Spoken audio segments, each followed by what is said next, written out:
जी नमस्कार दोस्तों, मैं सत्य मिश्रा और आप देख रहे हैं टीच ही लर्नर्स का यूट्यूब चैनल।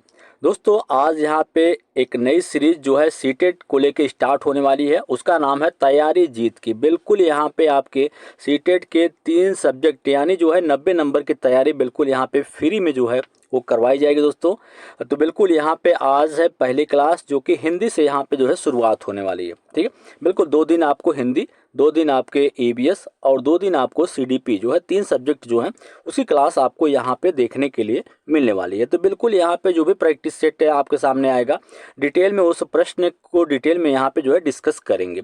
तो चलिए बिल्कुल बिना देर किए स्टार्ट करते हैं। सीटेट जुलाई के लिए तो महत्वपूर्ण है ही ये सीरीज। और जो भी आपके टीचिंग्स एग्जाम्स हैं, अगर हम बात करें सीटेट हुआ, ईवीएस हुआ, टेट हुआ, किसी भी राज्य का टेट परीक्षा हुआ, उन सभी के लिए जो है महत्वपूर्ण है। ठीक है, चाहे आपका रीट एग्जाम ही क्यों ना हो, बीपीएससी हो, सबके लिए महत्वपूर्ण सीरीज है। तो बिल्कुल हम चलेंगे अब पहले प्रश्न की तरफ। पहला प्रश्न बिल्कुल भैया आपके सामने स्क्रीन पे है। बिल्कुल पहला प्रश्न, पहले प्रश्न में पूछा गया है कि हिंदी भाषा शिक्षक का यह प्रयास होना चाहिए कि हिंदी जो भाषा शिक्षक है हिंदी के, उनका क्या प्रयास होना चाहिए कि बच्चों की भाषा संबंधित सहज रचना व्यक्ति को बढ़ने के अवसर दें, बच्चों की मातृभाषा के स्थान पर हिंदी भाषा को ही कक्षा में स्थान दें, या बच्चों द्वारा मानक भाषा का ही प्रयोग करने के अवसर दें, बच्चों को शिक्षाप्रद बाल साहित्य पढ़ने के भरपूर अवसर दें। तो यहाँ पे बात की जा रही है कि हिंदी भाषा शिक्षक की, हिंदी भाषा शिक्षक का क्या प्रयास होना चाहिए। तो बिल्कुल हम जानते हैं यहाँ पे कि बच्चों की भाषा संबंधित सहज रचना व्यक्ति को बढ़ने के अवसर जो है वो फिलहाल यहाँ पे देना चाहिए। देखिए, बच्चों की मातृभाषा के स्थान पर हिंदी भाषा को ही कक्षा में स्थान देना, ये तो गलत हो गया। बिल्कुल बच्चा जिस भी रूप में या जिस तरीके से बच्चा जो है अपने आप को अभिव्यक्त करना चाहे, उस तरीके से उसको भरपूर अवसर देना चाहिए कि बच्चा जो है अपनी बात को फिलहाल जो है वो कह सके। बच्चों द्वारा मानक भाषा, बिल्कुल यहाँ पे किसी प्रकार का जोर जबरदस्ती नहीं करना या सिर्फ उसको मानक भाषा, बिल्कुल एक प्रकार का क्या है, निगेटिव वर्ड है, तो इसको भी आप बिल्कुल काट दीजिए। ठीक है, बिल्कुल बच्चों को जिस रूप में बच्चा भाषा या जिस रूप में अपनी बात को कहना चाहता है, जिस तरीके से उसको उस तरीके से बोलने का जो है अवसर देना चाहिए। बिल्कुल यहाँ पे 2 ऑप्शन बिल्कुल आपके गलत हो गए, बच रहे हैं आपके पास 2। एक तो है बच्चों की भाषा संबंधित सहज रचना व्यक्ति को रचना शक्ति को बढ़ने के अवसर देना, और वहीं बात की जाए बच्चों को शिक्षाप्रद बाल साहित्य पढ़ने के भरपूर अवसर देना। तो यहाँ पे शिक्षक का जो प्रयास है वो होना चाहिए कि बच्चों की भाषा संबंधित सहज रचना शक्ति को पढ़ने के अवसर देना। चलिए इस प्रश्न को हम यहाँ पे पूरा डिटेल में जानते हैं। बिल्कुल यहाँ पे हिंदी भाषा शिक्षक का क्या प्रयास होना चाहिए। बिल्कुल बच्चों की भाषा संबंधित रचनात्मकता को बढ़ने के अवसर दें, बच्चों को मानक भाषा का ही प्रयोग करने के लिए प्रोत्साहित करें, बच्चों को शिक्षाप्रद बाल साहित्य पढ़ने के भरपूर अवसर दें, बच्चों को विभिन्न संदर्भों में भाषा प्रयोग सिखाएं, या कक्षा में भाषा वातावरण यानी समृद्ध भाषिक परिवेश का निर्माण करें। बिल्कुल भाषा, जिस भाषा का क्लास हो या जो भाषा पढ़ाई जा रही है उसी के हिसाब से कक्ष का जो परिवेश है वो उसी प्रकार से होना चाहिए। ठीक है, बिल्कुल यहाँ पे उसी प्रकार से भाषा या कहें तो उसी प्रकार से क्लास का जो है माहौल होना चाहिए, जिस प्रकार से बच्चा जो है उससे और अच्छे तरीके से सीख पाए। जैसे हिंदी पढ़ाया जा रहा है तो दीवारों पे हिंदी से रिलेटेड जो शब्द हैं वो लिखे हों ताकि बच्चा उसको देखकर भी वो सीख सके। चले आगे, यहाँ पे आगे देखेंगे। बिल्कुल यहाँ पे बिल्कुल भैया प्रश्न जो है बिल्कुल क्लियर होने वाला है। बच्चों की मातृभाषा को समझने की कोशिश करें और उसे संसाधन की तरह इस्तेमाल करें। बिल्कुल ऐसा नहीं करना है कि आपको अपनी भाषा में किसी प्रकार का कोई जवाब नहीं देना है। बिल्कुल बल्कि वो जो भी बच्चा अपनी भाषा का यूज कर रहा है उसको एक तरीके से संसाधन की तरह इस्तेमाल करना चाहिए। ठीक है, उसका यूज करके बच्चे को जो भाषा सिखाना चाहते हैं उस भाषा को सिखाना चाहिए।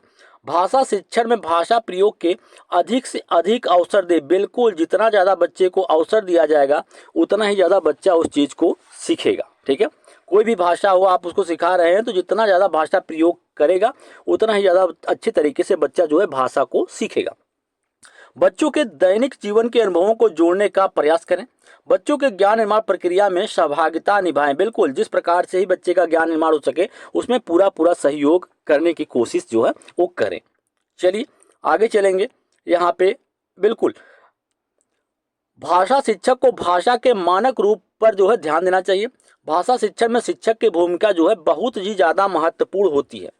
एक अनुभवी शिक्षक ही छात्रों को उचित शिक्षा ग्रहण करने में सहायक होता है। बिल्कुल भैया, जाहिर सी बात है जब शिक्षक का अनुभव अच्छा रहेगा तो जाहिर सी बात है कि वो बच्चे को भाषा शिक्षा देने में सहायक होगी। तो भाषा शिक्षण में पाठ्य पुस्तक जो है एक भाषा शिक्षक को यह समझने में सहायक होती है कि वे किस किस प्रकार की रोचक सामग्री का एकत्र कर उनका उपयोग जो है कर सकते हैं। बिल्कुल पाठ्य पुस्तक तो बिल्कुल एक प्रकार का साधन होता है और भाषा शिक्षक को यह समझने में सहायता करती है कि वे किस प्रकार की रोचक सामग्री का प्रयोग करके बच्चों को अच्छे तरीके से भाषा को जो है वो सिखा सकते हैं। तो बिल्कुल ये रहा आपका पहला प्रश्न यहाँ पे कंप्लीट होता है। अब हम चलेंगे यहाँ पे दूसरे प्रश्न की तरफ। कक्षा 5 के बच्चों के भाषा आकलन के संदर्भ में आप किस सवाल को सबसे कम या सबसे कमजोर जो है मानते हैं? ईदगाह कहानी में हामिद ने मेले से क्या खरीदा? केशव सबसे क्या कहता होगा? कल्पना करके केशव के शब्दों में लिखो। यदि इला तुम्हारे स्कूल में आए तो उसे किन किन कामों में परेशानी होगी? अपने दोस्तों से पूछकर पता करो कि कौन किस बात से घबराता है। तो कक्षा 5 के बच्चों के भाषा आकलन करने की बात यहाँ पे की जा रही है कि बच्चे का भाषा आकलन जो है किस प्रकार से किया जा रहा है और किस सवाल को यहाँ पे जो है सबसे कमजोर जो है वो माना जाता है। बिल्कुल अगर हम बात करें यहाँ पे कि बिल्कुल देखिए यहाँ पे दो तरीके के प्रश्न जो है होते हैं। बच्चों से दो प्रकार से प्रश्न जो है आप कर सकते हैं। एक तो होता है अभिसारी होता है, एक अपसारी होता है। तो बिल्कुल इनके बारे में पहले हम जान लेते हैं कि बिल्कुल बच्चे के आकलन करने के लिए सबसे उचित तरीके बिल्कुल हम यहाँ पे जानते हैं। सबसे पहले अपसारी और अपसारी। बिल्कुल अभिसारी प्रश्न। अपसारी चिंतन क्या होता है? जब किसी व्यक्ति के सामने कोई समस्या रखी जाती है एवं वह व्यक्ति उस समस्या के समाधान के लिए अपनी कल्पना शक्ति एवं सृजनात्मकता का प्रयोग करता है तो ऐसे इस समस्या के समाधान के एक से अधिक हल जो है प्रस्तुत करता है। तो इस प्रकार के चिंतन को अपसारी चिंतन जो है वो कहा जाता है। जैसे हीरा समझदार था या मोती? क्यों? बिल्कुल भैया, यहाँ पे हीरा समझदार था या मोती जब इस प्रकार के प्रश्न पूछे जाते हैं तो बच्चा जो है अपनी कल्पना शक्ति और सृजनात्मकता का जो है प्रयोग करता है और बिल्कुल यहाँ पे एक से अधिक जो है उसके समाधान को प्रस्तुत भी करता है। तो इस प्रकार के जो चिंतन होते हैं वो अपसारी जो है चिंतन कहलाते हैं। बिल्कुल वह अगर हम बात करें अभिसारी चिंतन क्या होता है? इसमें समस्या एक ही बिंदु पर केंद्रित रहती है तथा समस्या का एक ही हल होता है। बिल्कुल जब किसी प्रॉब्लम या समस्या को उसमें किसी भी प्रकार की कल्पना या सृजनात्मकता के बारे में विचार नहीं करना होता या सृजनात्मकता का उपयोग नहीं करना होता है तो ऐसे चिंतन को अभिसारी जो है चिंतन कहा जाता है। जैसे ईदगाह कहानी में हामिद ने मेले से क्या खरीदा? बिल्कुल इसमें कुछ ज़्यादा सोचने की बात ही नहीं है। जो बच्चा जब उस खरीदा होगा वही बता देगा कि क्या उसने ईदगाह मेले में हामिद ने मेले से क्या खरीदा, वो तुरंत वहाँ से बता देगा। बिल्कुल अब चलेंगे हम प्रश्न की तरफ। यहाँ पे क्लियर हो गया कि आपके दो हैं चिंतन, दो प्रकार के होते हैं। एक होता है अभिसारी होता है, एक अपसारी होता है।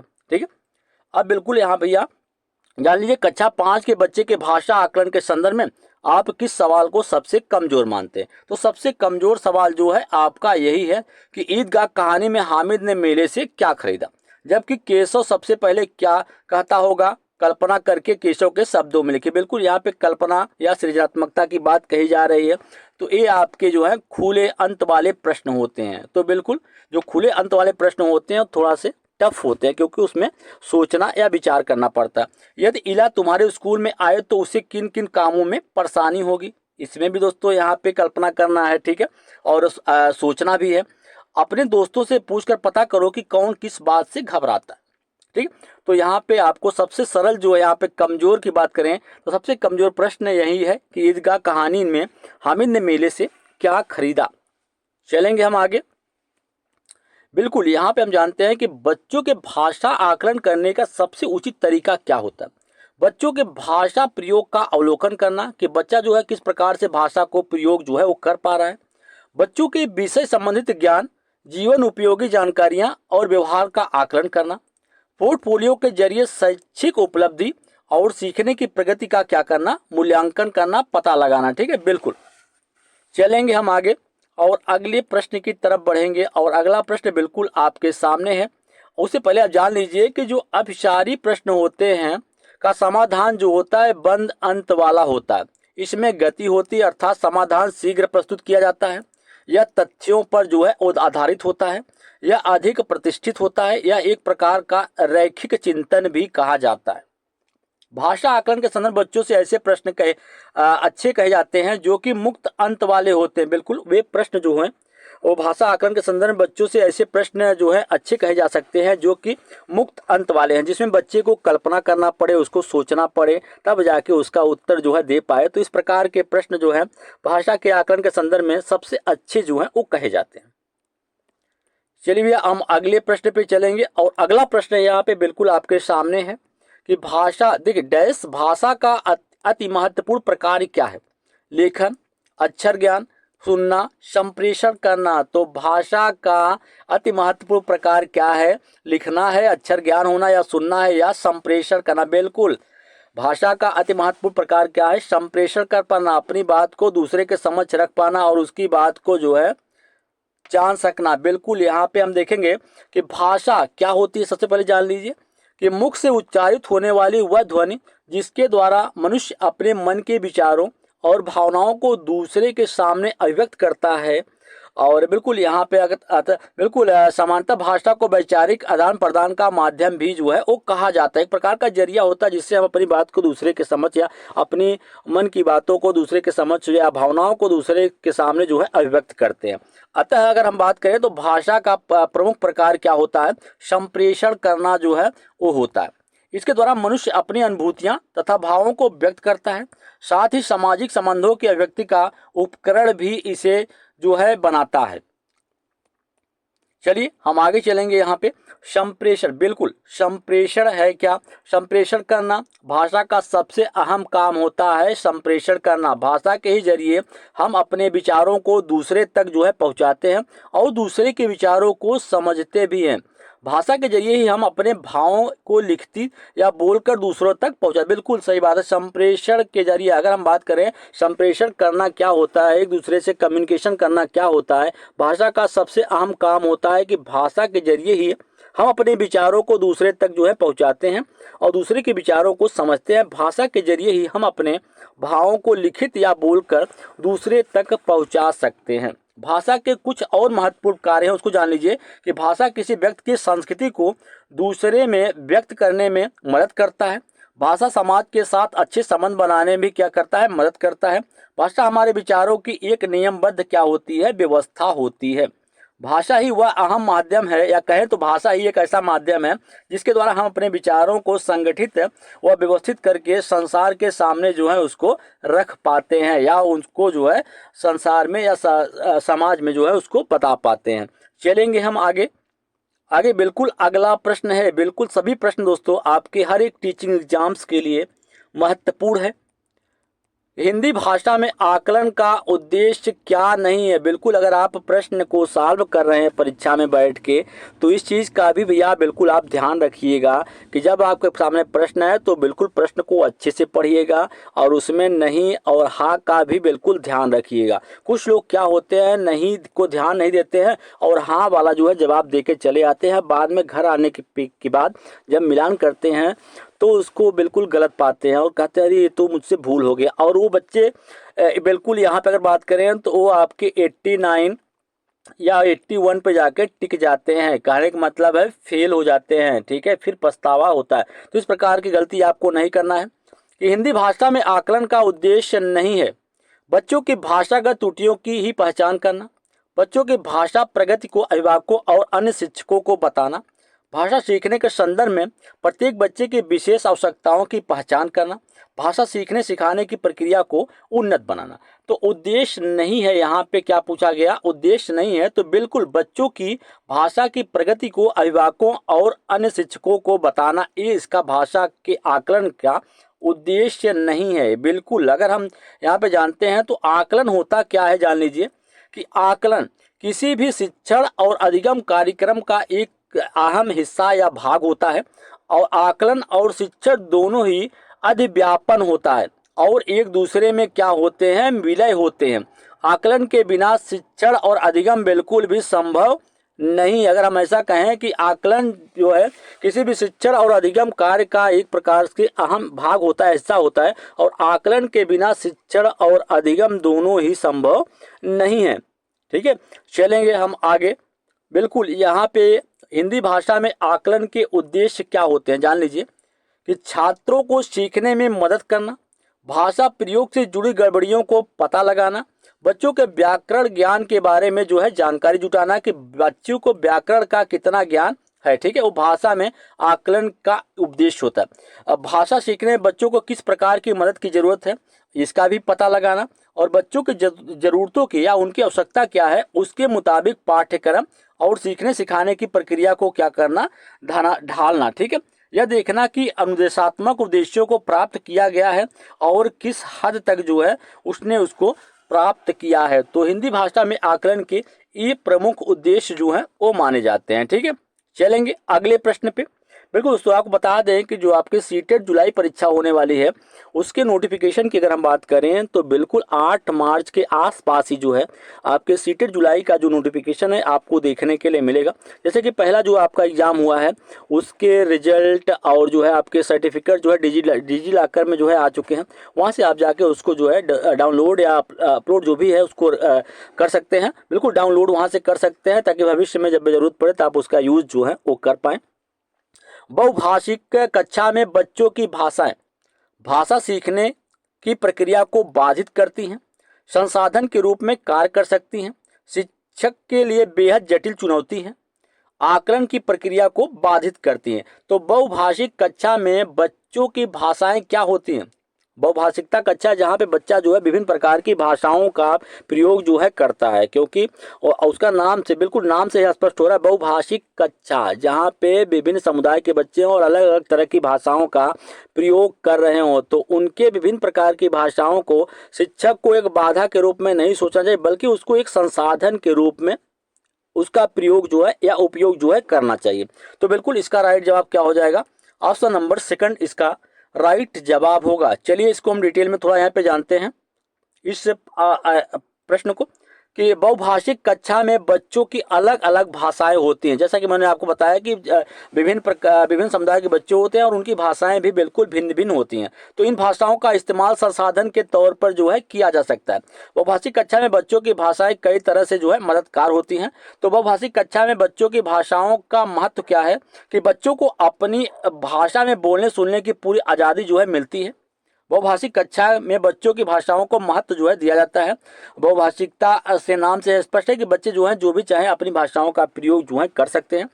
बच्चों की भाषाओं को सम्मान दिया जाता है। बच्चों के संज्ञानात्मक और शैक्षणिक विकास को गति मिलती है। बिल्कुल, अगर जाहिर सी बात है कि जब बच्चा अपनी बात को कहने में सक्षम होगा जिस भी प्रकार से, तो जाहिर सी बात है कि उसमें जो है उसके संज्ञानात्मक और शैक्षणिक विकास को क्या मिलेगी? गति मिलेगी। ठीक है, बिल्कुल बच्चों को संवादात्मक परिस्थितियों का सामना करने की योग्यता जो है वो भी यहाँ पे मिलती है। चलेंगे हम आगे। बिल्कुल जान लीजिए कि बच्चों के वैचारिक क्षमता की अगर हम बात करें यहाँ पे कि बच्चों की वैचारिक क्षमता अन्य बच्चों की तुलना में अच्छी होती है। बहुभाषिकता बच्चों की अस्मिता का निर्माण करते, बिल्कुल ये आपके पॉजिटिव वर्ड है, अस्मिता का निर्माण करना। बहुभाषिकता समाज में संप्रेषण को बाधित करने के बजाय सहायता जो है वो प्रदान करती है। अगर आप बहुभाषिकता को एक प्रकार से बाधा मानते हैं तो बिल्कुल गलत है, जबकि बहुभाषिकता समाज में संप्रेषण को बाधित करने के बजाय सहायता जो है प्रदान करती है। अगर यहाँ पे बात करें तो बहुभाषिक कक्षा में शिक्षण की क्या विशेषताएं होती हैं? बहुभाषिक कक्षा में बच्चों को उनकी मातृभाषा में बोलने का मौका देना चाहिए। बच्चों को प्राथमिक स्तर की विद्यालय शिक्षा भी उनकी मातृभाषा में ही जो है देना चाहिए। बिल्कुल, जो बच्चे पहली बार क्लास में आ रहे हैं, पढ़ने आ रहे हैं, तो जाहिर सी बात है कि उनकी जो प्राथमिक स्तर की विद्यालय शिक्षा है उनको उनकी मातृभाषा में ही जो है उसको देना चाहिए। बहुभाषिक कक्षा में बच्चों को उनकी मातृभाषा में बोलने की पूरी जो है आज़ादी होनी चाहिए, उनको पूरा जो है मौका देना चाहिए। चलिए भैया हम आगे चलते हैं और अगले प्रश्न की तरफ। अगला प्रश्न है यहाँ पे, बिल्कुल सभी प्रश्न आपकी परीक्षा के लिए महत्वपूर्ण हैं, चाहे आप किसी भी टीचिंग एग्जाम्स की जो है तैयारी कर रहे हैं। ठीक है, चाहे आपका सीटेट हो, बिल्कुल अगर हम बात करें तो बीपीएससी हो, इसके अलावा आपके DSSS भी हो, ठीक है, KVS हो, हर एक एग्जाम के लिए महत्वपूर्ण है। ठीक है, भाषा सीखने के संदर्भ में कौन सा कथन जो है बिल्कुल सही है? बच्चे विभिन्न संचार माध्यमों से ही भाषा जो है सीखते हैं। बच्चों में भाषा अर्जित करने की जन्मजात क्षमता होती है। बच्चों में भाषा अर्जित करने की जन्मजात क्षमता नहीं होती है। बच्चे विद्यालय आकर ही भाषा को सीखते हैं। तो बिल्कुल अगर हम यहाँ पे बात करें तो भाषा सीखने के संदर्भ में कौन सा कथन सही है, तो बिल्कुल ऑप्शन नंबर सेकंड सही है कि बच्चों में भाषा अर्जित करने की जो क्षमता होती है कैसी होती है, जन्मजात क्षमता होती है। बच्चों में भाषा सीखने की जो क्षमता होती है वो जन्मजात होती है। ऐसा किसने कहा था उसके बारे में भी यहाँ पे जानेंगे। उससे पहले जान लीजिए कि भाषा सीखने के संदर्भ में कौन सा बिल्कुल एक कथन बिल्कुल सही है। अगर हम जानते हैं तो एक कथन बिल्कुल सही है जो कि भाषा सीखने के संदर्भ में, तो बिल्कुल बच्चों में भाषा सीखने की क्षमता कैसी होती है, जन्मजात होती है। बच्चे स्कूल आने से पहले ही भाषा अर्जित कर चुके होते हैं। बिल्कुल जिस बच्चा जिस माहौल में पैदा होता है, जहाँ रहता है, वहाँ का रहन सहन मूल भाषा जैसी होती है उसको जो है बचपन से वो ग्रहण करता रहता है। तो जाहिर सी बात होती है कि बच्चों में भाषा सीखने की जो क्षमता होती है वो जन्मजात होती है। आप खुद देखे होंगे छोटा बच्चा होता है, उसके आसपास पड़ोस में जिस प्रकार से लोग बातें बोलते हैं, जिस प्रकार से बोलते हैं उसी प्रकार से उनका अनुकरण करता शुरू करता है। कोई बच्चा जिससे बिहार में पैदा हुआ तो बिहारी बोलेगा, वही बच्चा जो है छोटा इंग्लैंड में पैदा हुआ तो अंग्रेजी भाषा में बात करेगा। तो जाहिर सी बात है कि वो बचपन से या बच्चे जो होते हैं वो स्कूल जाने से पहले ही भाषा जो है वो अर्जित कर चुके होते हैं। भाषा सीखने का सही क्रम क्या होता है, जान लीजिए कि कभी कभी पूछ लेता है कि भाषा सीखने का सही क्रम कौन सा है। श्रवण करना, बोलना, पढ़ना और लिखना। सुनना, बोलना, पढ़ना और लिखना भाषा सीखने के सही क्रम होते हैं। तो भाषा सीखने के लिए उपयुक्त परिवेश होना जरूरी होता है। बिल्कुल अगर अच्छा परिवेश रहेगा तो बच्चा जो है वो अच्छे तरीके से भाषा को जो है सीख पाएगा। भाषा सीखने के लिए संचार माध्यमों की सहायता जो है वो ली जाती है। भाषा सीखने के लिए व्याकरण के अनुरूप विद्यालय जाना जरूरी है। बिल्कुल बिना विद्यालय गए आप जो है व्याकरण का सही तरीके से आप भाषा तो बोलेंगे, लेकिन व्याकरण को अगर समुचित तरीके से सही तरीके से उपयोग करना है तो चीज़ें आपको विद्यालय में ही जो है वो सीखने के लिए आपको मिलने वाली हैं या मिलती हैं। भाषा सीखने के लिए पहले से सीखी गई भाषा की सहायता लेना जरूरी होता है। बिल्कुल भाषा सीखने या सिखाने के लिए पहले से जो बच्चा भाषा सीख चुका है उसी भाषा को माध्यम बना के ही जो अगली भाषा है उसको जो है सिखाया जाता है या उसी के द्वारा ही सिखाया जाना जरूरी होता है। चलेंगे हम आगे। बिल्कुल यहाँ पे आगे है, यहाँ पे भाषा सीखने से जुड़ी कुछ और महत्वपूर्ण बातें उसको जान लीजिए आप। यहाँ पे बिल्कुल एग्जाम से रिलेटेड है। चोम्स्की के मुताबिक, चोम्स्की ने कहा था कि सभी मनुष्यों में एक सहज भाषा अधिग्रहण डिवाइस होते हैं जिसको क्या कहते हैं, लैड कहा जाता है। लैड क्या होता है जान लीजिए कि लैड मस्तिष्क का एक क्षेत्र या हिस्सा होता है जिसमें सभी भाषाओं के सार्वभौमिक वाक्य विन्यास जो है नियम होते हैं। भाषा से जुड़े चारों कौशल सुनना, बोलना, पढ़ना और लिखना होता है। भाषा मनुष्य के विकास की क्या होती है, आधारशिला होती है। भाषा ही मनुष्य की क्या होती है, पहचान होती है। बिल्कुल मनुष्य जो होता है अपने विचारों या किस प्रकार से विचार को व्यक्त कर पा रहा है या किस प्रकार से भाषा का प्रयोग कर पा रहा है, वही मनुष्य के तरीके से कहें तो पहचान होती है। बिल्कुल भाषा के जरिए हम अपने विचारों और भावों को जो है वो व्यक्त कर पाते हैं, दूसरों तक जो है पहुँचा पाते हैं और संसार से कनेक्ट भी हो पाते हैं और जुड़ पाते हैं। ठीक है, बिल्कुल चलेंगे आगे।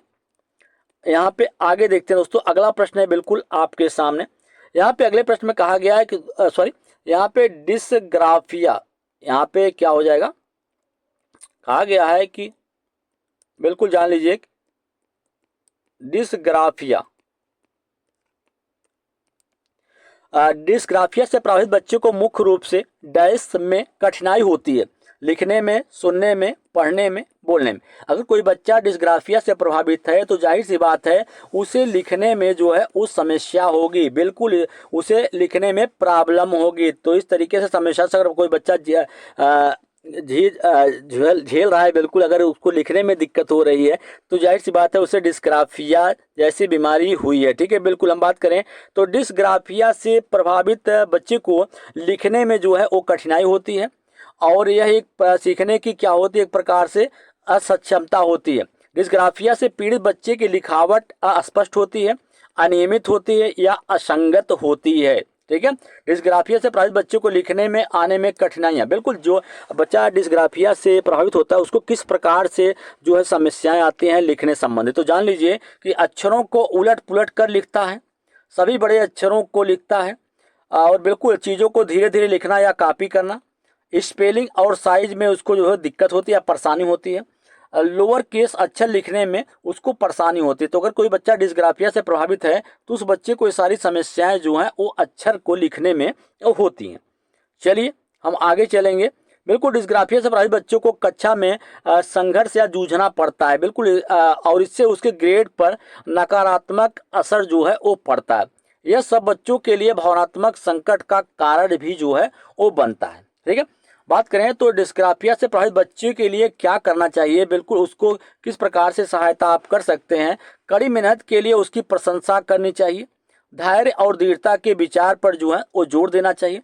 यह सुनिश्चित करना चाहिए कि वह अपनी गलतियों से सीख रहे हैं और समय के साथ साथ आगे जो है वो बढ़ रहे हैं। ठीक है, चलेंगे हम आगे और अगले प्रश्न को यहाँ पे देखेंगे। भैया अगला प्रश्न है कि बच्चों के भाषाई क्षमताओं के आकलन के लिए डैश सर्वाधिक सहायक है।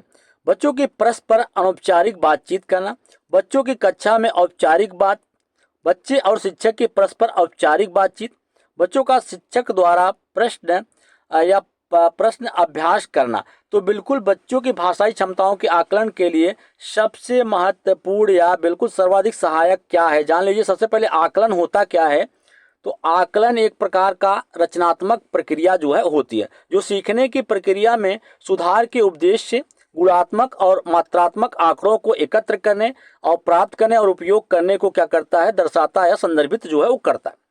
भाषा आकलन की स्थिति में बच्चों को ऐसी गतिविधियों में लिप्त होने का जो है मौका देना चाहिए जिससे कि उनके विचारों में मौलिकता का समावेश जो है वो हो सके। अनौपचारिक बातचीत में ऐसे शब्दों और वाक्यांशों का प्रयोग होता है जो बोलने वाले की भाषा या बोली में मानक तो नहीं माने जाते, लेकिन बोलचाल में स्वीकार जो है वो किए जाते हैं। तो अनौपचारिक बातचीत, बिल्कुल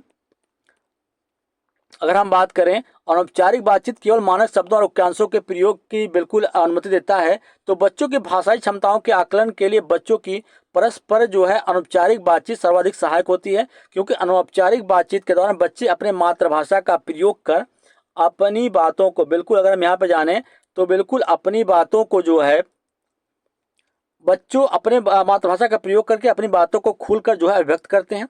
बच्चे अपने विचार और अनुभवों को प्रभावशाली ढंग से अपने सहपाठियों के बीच जो है उसको रख पाते हैं। ठीक है, चलिए अगर हम यहाँ पे जानते हैं, आगे चलते हैं। बच्चों को खुद को कक्षा के वातावरण से जोड़कर बिना संकोच के भाषा का परस्पर आदान प्रदान जो है वो करना चाहिए। चलिए अगला प्रश्न है बिल्कुल यहाँ पे आपके सामने, और यहाँ पे है कि प्राथमिक स्तर पर भाषाई क्षमताओं का विकास डैश है और साहित्य डैश है। बिल्कुल साधन साध्य है, साध्य है उद्देश्य है, साध्य है साधन है, या उद्देश्य है या साध्य। तो बिल्कुल यहाँ पे क्या भरा जाएगा और यहाँ पे क्या। ठीक है, बिल्कुल अगर हम बात करें तो प्राथमिक स्तर पर भाषाई क्षमताओं का विकास जो है एक प्रकार से साध्य और क्या है, और साहित्य क्या है, एक प्रकार सा साधन है। तो बिल्कुल अगर हम बात करें यहाँ पे तो प्राथमिक स्तर भाषाई क्षमताओं का विकास क्या है, साध्य है, और साहित्य क्या है, एक प्रकार से साधन है। क्योंकि साहित्य शिक्षण प्रक्रिया में बच्चों की भाषाई क्षमताओं के विकास के लिए उपयोग किए जाने वाला एक प्रमाणिक क्या है, साधन है, जो कि क्या करता है, बच्चों में सृजनात्मकता और चिंतनशीलता को क्या करता है, विस्तार देता है। बच्चों को उनके विचारों के साथ चित्रों और शब्दों को जोड़ने में सक्षम जो है बनाता है। बच्चों के महत्वपूर्ण सोच कौशल और उनकी अंतर्दृष्टि को भी क्या करता है, अंतर्दृष्टि को भी क्या करता है, उसको बढ़ाता है। ठीक है भैया, चलिए अगले प्रश्न पे चलेंगे। और अगला प्रश्न आपके सामने, कौन सा प्रश्न कक्षा में बहुभाषिकता को पोषित करता है। अच्छी लगने वाली महक को क्या कहेंगे, बुरी लगने वाली महक को क्या कहेंगे, तुम्हारे घर में किसकी महक जो है आती है, फूलों के नाम अपनी भाषा में लिखो। तो बिल्कुल कौन सा प्रश्न कक्षा में बहुभाषिकता को पोषित कर रहा है। तो बिल्कुल इसका राइट जवाब क्या है, ऑप्शन नंबर 4, क्योंकि यहाँ पे कहा गया है कि फूलों के नाम अपनी भाषा में लिखें। तो जो भी बच्चे हैं क्लास में सबकी भाषा भिन्न भिन्न है और वे अलग अलग तरीके से उसका नाम जो है लिखेंगे। ठीक है, बिल्कुल यहाँ पे जान लीजिए कि कक्षा में बहुभाषिकता से तात्पर्य है कि ऐसी कक्षा या ऐसी स्थिति जो बच्चों को उनकी मातृभाषा में कहने या बोलने या सुनने की आज़ादी देती है, अर्थात उनके मातृभाषा के प्रयोग को बिल्कुल सम्मान जो है देती है। बहुभाषिकता को पोषित करने के लिए शिक्षक बच्चों को उनकी मातृभाषा में कुछ शब्दों को या लेख को लिखने के लिए दे सकता है, क्योंकि ऐसे प्रश्न जो हैं बच्चों को उनकी मातृभाषा या गृह भाषा प्रयोग की जो है वो अनुमति जो है देता है।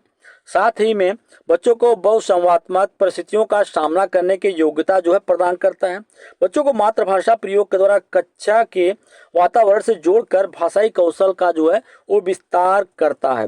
तो दोस्तों आज के लिए इतना ही। अगर आपको वीडियो अच्छा लगे तो फिर लाइक, शेयर और सब्सक्राइब दोस्तों जरूर करिएगा। इसी तरीके से फिर अगली क्लास के साथ फिर मिलेंगे। तब तक के लिए धन्यवाद।